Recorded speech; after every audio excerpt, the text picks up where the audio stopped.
Hello everyone, my name is Yuri Filipovsky, and I'm the lead balance designer. You all know about the current situation in the world, so this video will be an experimental video conference format.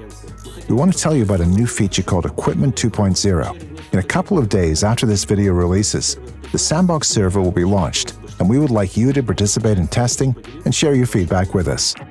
The Sandbox server in World of Tanks is a range of sorts, where we test the most complex and nuanced mechanics in conditions that are as close to real as possible. We are gathering feedback, looking into player behavior during testing and conducting surveys. The players influence the future of the game with both their word and their actions. They help define what mechanics need improvement, what has to be removed, and what can be added to the game.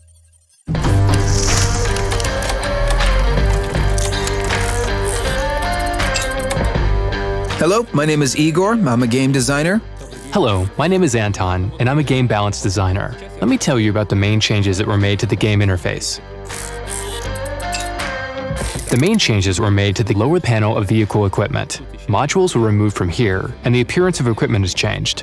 It's now showed as cards. Consumables look the same, as do directives. And now shelves have additional information, and the text size is bigger, making it easier to read. Modules can be changed in the research window as before.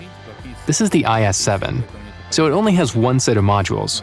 But if we take a vehicle that has several sets of modules, for example the M4A 3E8 Sherman, we can still change the configuration of its turret, engine, and gun just like we used to.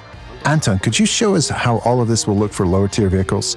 Like, take a Tier 1 vehicle, for example, please. Sure, let's look at Tier 1. I happen to have the Cruiser Mark 1 in my garage. This is what it looks like. We will probably have to explain what's happened here. It's all gone, Chief! What happened here is the number of equipment slots was reduced to 0.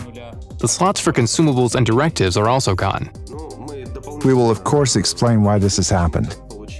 Currently, we observe several trends that we would like to change. It's hard for new players to figure out the game mechanics, particularly equipment, consumables, and directives. The more experienced players who own and mount various pieces of equipment have a substantial advantage over the newer players. Another peculiarity of the current system is that the equipment at low tiers is pretty expensive. Players have to play tens or even hundreds of battles in low-tier vehicles to purchase it. At the same time, it's much easier to earn credits for equipment in high-tier vehicles, and its cost looks much more reasonable compared to the cost of the vehicle. The other issue is related to assortment. For example, in the current system there are only several popular equipment types. The absolute favorites are the gun rammer, improved ventilation, gun laying drive, gun stabilizer, camo net, and the binocular telescope. The others are practically not used. Additionally, there is currently a lot of equipment that has the same effect but at different prices. And this equipment fits different vehicles. 20-odd types of enhanced suspension, 4 types of gun rammer. This may not only confuse you, but simply forces you to spend credits to purchase new equipment when switching vehicles. This leads to another issue, a lack of configuration diversity. Generally, one of 3 basic combinations is used, no matter the vehicle type: gun laying drive, improved ventilation, gun rammer, gun stabilizer, improved ventilation, gun rammer, or gun stabilizer, gun laying drive, gun rammer. Our statistics tell us that any other configuration is a rare sight. And finally, most equipment types currently improve characteristics related to the vehicle's firepower. Very few equipment items affect the maneuverability or survivability, for example. So it turns out that light and medium tanks can't improve some of their key characteristics. As all of the listed issues are pretty complex and interconnected, it means that the new features that we are planning to add to the game may affect several game aspects at the same time: interface, economy, gameplay, and others. Speaking of decreasing the number of equipment and consumable slots for low tiers, we have simplified the gameplay considerably. We are now looking at Tier 1, and it only has shells, but Tier 2 already has an additional slot for equipment and another for consumables. Thanks to these changes, we decrease the difference between a player who has all the equipment available mounted on their vehicle and a new player who doesn't even have a proper crew. They will still have the advantage in the playing experience if they have any, but the technical difference will be smaller, especially at lower tiers. It's also worth noting that the number of slots will grow with the tiers. At Tier 2, there will be 1 slot for equipment and consumables. At Tier 3, there will be 2 of each, and so on. And by Tier 5, all of the usual slots for equipment, consumables, and directives will fully return. Yes, and this system implies that the difference between players at lower tiers will be the skill level. Many equipment items were divided into 3 classes to solve the issue of the high cost at low and middle tiers in the current system. For example, if we take a Tier 2 vehicle and try mounting something on it, we will see that the items cost no more than 50,000 credits and have Class 3 in the name. It's the lowest one. Let's take improved ventilation for example. It will be available for 50,000 credits, and it gives the standard 5% bonus. If we go to a mid-tier vehicle, let's say Tier 6, and try mounting something here, we will see that all the items cost around 200,000 credits. They have Class 2 in the name, the middle one, and they have the same bonus. And a Tier 10 vehicle, like the Botshot 25, can access Class 1 equipment. It costs 600,000 credits on average. But if some equipment costs less and was available for the vehicle, like the Class 2 improved ventilation was available for the Botshot, then it will have the same cost as before. It will not become more expensive. Like Anton said, we couldn't divide all equipment by class. We have some exceptions. Mainly, these exceptions are related to some equipment having different categorization, like spall liners. Yes, Yuri, let me explain a bit more. The spall liners are now divided into 4 types. Basically, it's the same as before. There are light, medium, heavy, and super heavy ones. Speaking of exceptions, we should also mention the camouflage net now has 2 classes. The cheaper camo net will cost 50,000 credits, and the one that's available for the top vehicles will cost 100,000. The vertical stabilizer, as before, will not be available for all vehicles, for example, for TDs or vehicles of lower tiers. The Class 2 stabilizer will be able for mounting on mid-tier vehicles, and the Class 1 vertical stabilizer will be available for vehicles of tiers 8 to 10. So, it will not have Class 3. That's right. The same system is available for the new equipment that can only be mounted on the mid and top tier vehicles. The various equipment items that affected suspension durability were gathered together into one piece, so we now have just one type instead of 21 as before, and it has 3 price variants. It can be installed on all vehicles, so you will not have to purchase additional equipment to improve the suspension if you switch your vehicle. Change is good, of course, but we've added a lot of new equipment items and changed how some of the old ones worked in some places. Anton, show us what's new at the low tiers. For example, at Tier 2, there is a way to improve your accuracy and engine power, as well as the concealment, independent on whether the vehicle is moving or stationary. So even low-tier vehicles have new equipment, and the high-tier ones have plenty more. If we take a Tier 10 light tank as an example and try to find something to improve its scouting ability, we can see there are a lot of new items here. For example, you could increase the time the enemy vehicle is spotted, or decrease the time you were spotted yourself, improve your ability to spot moving enemies, and so on. And what about the old ones? We did change a lot of the old equipment items. Let's take the wet ammo rack. Its effect was improved considerably. The bonus to durability used to be 50%. Now it's 100%. We also decreased the penalty for the damage ammo rack and added a unique effect that prevents the player's ammo rack from exploding. This is not the only change that we made to all equipment, far from it. And we have new items. There'll be a lot to play with and figure out. Anton, let's show the equipment that allows players to increase the hit points of their vehicles. Let's use the mouse as an example. What an unexpected choice. Yes, the mouse.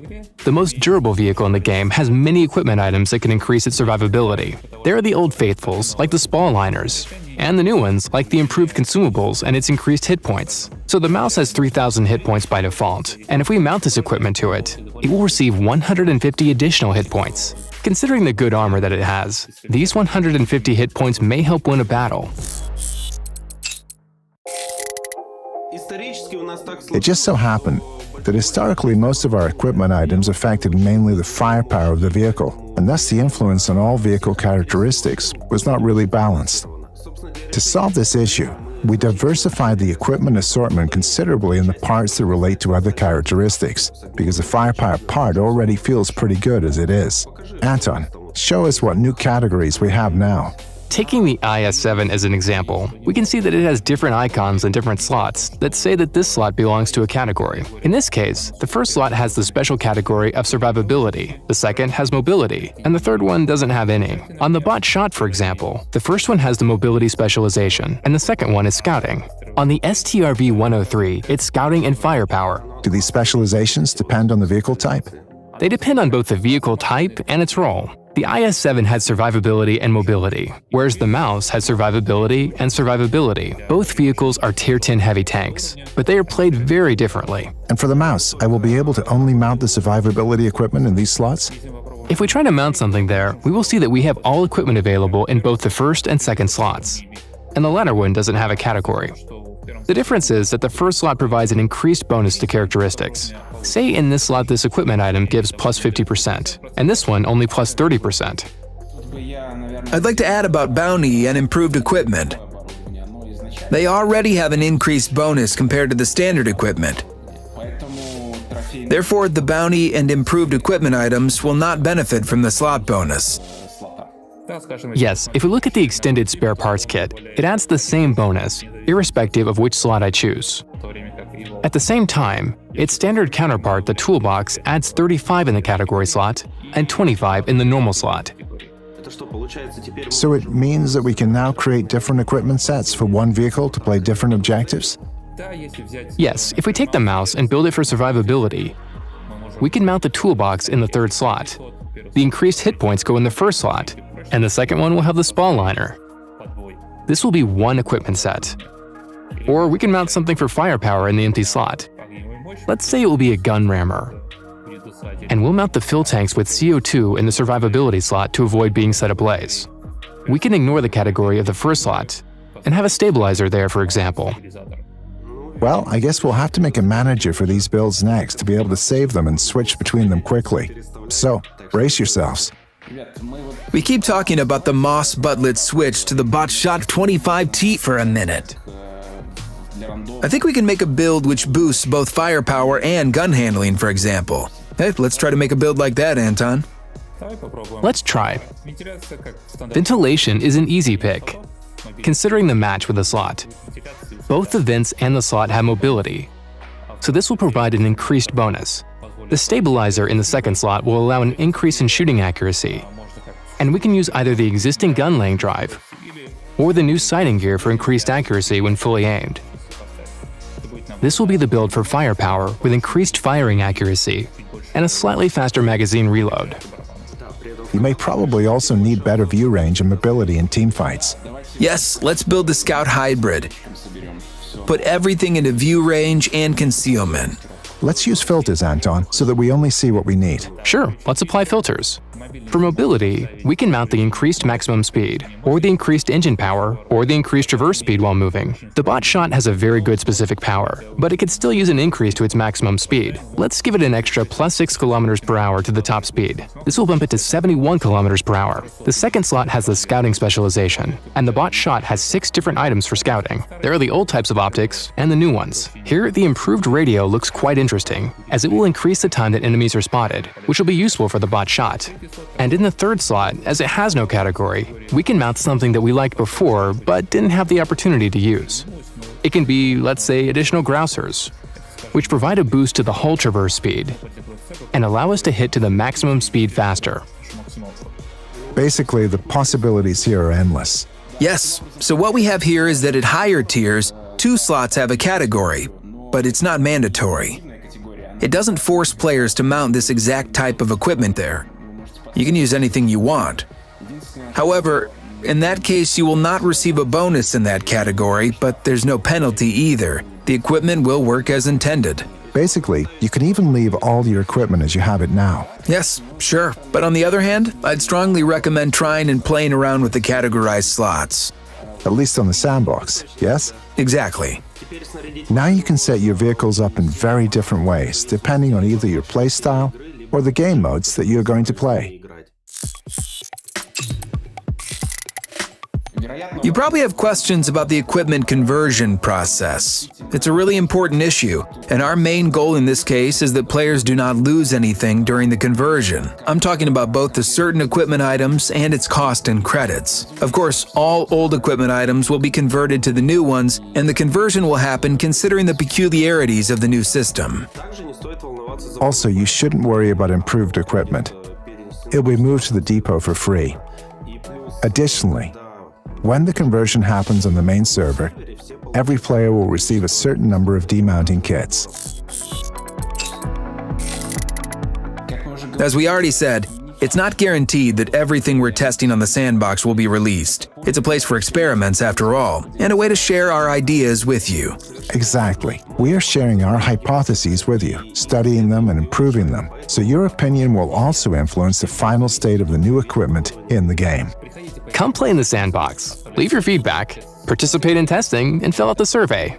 See you soon!